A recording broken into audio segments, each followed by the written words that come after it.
Times now की पत्रकार भावना किशोर ने कल रोते हुए बताया है कि किस तरीके से पुलिस ने उनके साथ ज्यादती किया, किस तरीके से वो जब वो वॉशरूम में गई तो उनको दरवाजा तक नहीं बंद करने दिया, खुले दरवाजे में उनको वॉशरूम जाना पड़ा।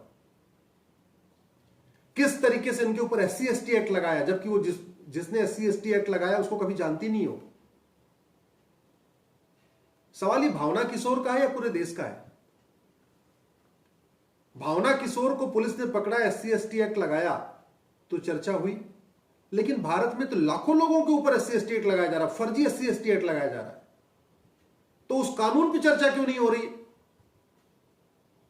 मतलब पत्रकार को पकड़ा तो SC ST एक्ट गलत हो गया और यहां पे लाखों लोग परेशान है SC ST एक्ट से, तो ठीक है चलेगा। पत्रकार को पुलिस ने टार्चर किया तो पुलिस खराब, और ऐसे आम जनता को रोज पुलिस टार्चर कर रही है तो पुलिस ठीक है, उस पर कोई चर्चा नहीं होगी। अरे भैया 1861 का पुलिस एक्ट चल रहा है। अंग्रेजों ने 1861 में पुलिस एक्ट बनाया था भारत को गुलाम बनाने के लिए, भारत के लोगों को लाठियों से पीटने के लिए, भारत के लोगों को टॉर्चर करने के लिए। तो जब तक वो कानून है तब तक तो पुलिस टॉर्चर करती रहेगी, सत्ता की सारे पे नाचती रहेगी। चूंकि कानून अंग्रेजों का है और वो आज भी चल रहा है, तो पुलिस के बिहेवियर में केवल इतना अंतर आया कि जो पुलिस पहले अंग्रेजों की सारे पे नाचती थी वो सत्ता की सारे पे नाच रही है। 1947 के पहले भी सत्ता की सारे पे नाचती थी, उस समय सत्ता अंग्रेज थी। अब आज भी वो सत्ता की सारे पे नाचती है, भले हम आजाद हो गए। तो पुलिस की प्रक्रिया में, पुलिस की कार्यप्रणाली में कोई बदलाव नहीं आया ना। और क्यों नहीं आया? क्योंकि 1861 का पुलिस एक्ट चल रहा है। तो चर्चा हमें 1861 के पुलिस एक्ट पे करना चाहिए, हम चर्चा भावना किशोर पे कर रहे हैं। चर्चा हमें पुलिस रिफॉर्म पे करना चाहिए, हम चर्चा भावना किशोर पे कर रहे हैं। चर्चा हमें पुलिस चार्टर पे लागू करने पे करना चाहिए, हम चर्चा भावना किशोर पे कर रहे हैं। चर्चा इस बात पे होनी चाहिए कि भावना किशोर के खिलाफ जो FIR लॉन्च हुआ 5 घंटे 6 घंटे बाद, ये हो क्यों रहा है? 1 घंटे में FIR क्यों नहीं लॉन्च होता? कि जब कोई घटना घटे, जब कोई आदमी कंप्लेन दे, तो एक सिस्टम होना चाहिए कि विद इन 60 मिनट यानी 1 घंटे के अंदर FIR होना चाहिए, और 1 घंटे के अंदर FIR ना हो तो पुलिस के ऊपर कार्रवाई होनी चाहिए। इस सिस्टम पे हम बात नहीं कर रहे हैं, एक इंडिविजुअल व्यक्ति की बात कर रहे हैं। अरे भैया, व्यक्ति पे चर्चा करने से व्यवस्था नहीं बदलती, व्यवस्था पे चर्चा करना पड़ेगा।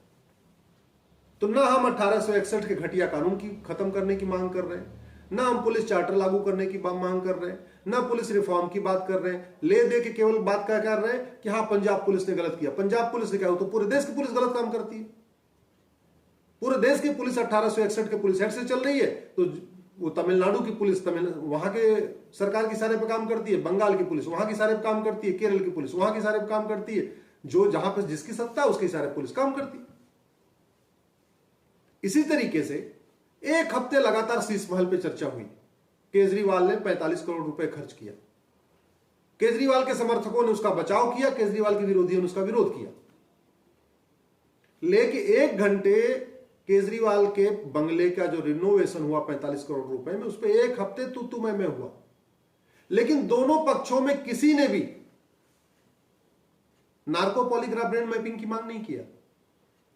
दोनों पक्षों में किसी ने संपत्ति को आधार से लिंक करने की मांग नहीं किया। दोनों पक्षों में किसी ने भ्रष्टाचारियों की 100% प्रॉपर्टी जब्त करने की मांग नहीं किया। दोनों पक्षों में किसी ने कालाधन, बेनामी संपत्ति, आय से अधिक संपत्ति 100% जब्त करने और भ्रष्टाचारियों को आजीवन कारावास और फांसी देने की मांग नहीं किया। चर्चा क्या किया? केवल केजरीवाल के घर पे 1 हफ्ते चर्चा हो गई, भ्रष्टाचार खत्म हो गया क्या? 1 हफ्ते चर्चा हुई ना शीश महल पे, सबको पता चल गया केजरीवाल ने भ्रष्टाचार किया, सबको पता चल गया कि उन्होंने टैक्स के पैसे का दुरुपयोग किया, सबको पता चल गया कि जो कलर टीवी खरीदी गई है या जो वहां पे पर्दा खरीदा गया है या जो पत्थर खरीदा गया है, सब 5 गुना 10 गुना दाम पे खरीदा गया है और उसमें वापस कमीशन लिया गया है। ये सबको पता है। सबको ये पता चल गया कि जो 45 करोड़ रुपए खर्च दिखाया गया है, एक्चुअल में इसमें मैक्सिमम जो है 5 करोड़ रुपए खर्च हुआ है, बाकी 40 करोड़ वापस वो आ गया है, किसी न किसी की जेब में गया है। लेकिन उससे भ्रष्टाचार तो खत्म नहीं हुआ ना।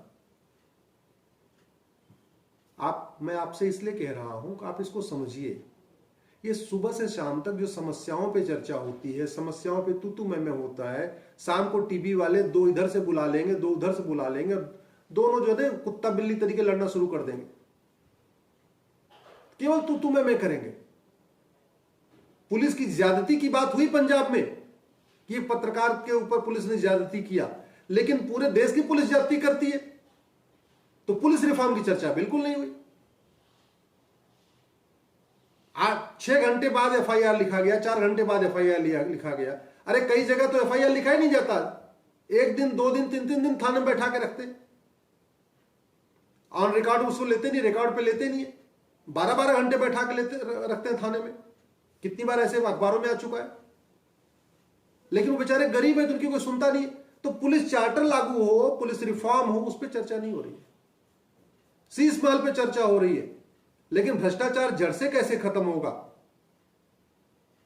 भ्रष्टाचार जड़ से खत्म करने के लिए कानून बदलना पड़ेगा, संपत्ति को आधार से लिंक करना पड़ेगा, नार्को पॉलीग्राफ ब्रेन मैपिंग कानून बनाना पड़ेगा, एक हमें पुलिस चार्टर लागू करना पड़ेगा कि एक घंटे के अंदर उसमें एफआईआर हो, 1 महीने के अंदर उसकी जांच पूरी हो, 1 साल के अंदर कोर्ट से फैसला हो, तो जुडिशियल रिफॉर्म भी करना पड़ेगा। नहीं तो अदालत में जाएगा, 10 साल 20 साल मुकदमा चलता रहेगा। 1,76,000 करोड़ का 2G घोटाला हुआ था, किसी को आजीवन कारावास फांसी हुई क्या? तो फिर केजरीवाल को कहां से कुछ हो जाए? कुछ नहीं होगा, बस चर्चा हो गई, मनोरंजन हो गया, डिबेट हो गई। 1,86,000 करोड़ का तो कोयला घोटाला हुआ था, किसी को आजीवन कारावास फांसी हुई नहीं हुई? कानून ही नहीं है। जैसे अभी शीश महल पे चर्चा हो रही है, कभी इसे 2G घोटाले पे चर्चा हुई थी, कभी कोयला घोटाले पे चर्चा हुई थी, कभी जो है कॉमनवेल्थ घोटाले पे चर्चा हुई, बस चर्चा चलती रहती है, रिफॉर्म नहीं होता। याद रखिए, जब तक नियम कानून नहीं बदलेगा तब तक न भ्रष्टाचार खत्म होगा, न अपराध खत्म होगा, न पुलिस की ज्यादती खत्म होगी, न मजहबी उन्माद खत्म होगा, न जिहाद खत्म होगा, न धर्मांतरण खत्म हो, कुछ भी रुकेगा नहीं। तू मैं करने से, आरोप प्रत्यारोप करने से, नूरा कुश्ती करने से, अच्छी बातें करने से ये सब नहीं खत्म होगा। कानून बदलना पड़ेगा। आप अगर मेरी बात से सहमत हैं, इस वीडियो को अपने सारे दोस्तों को जरूर भेजिएगा।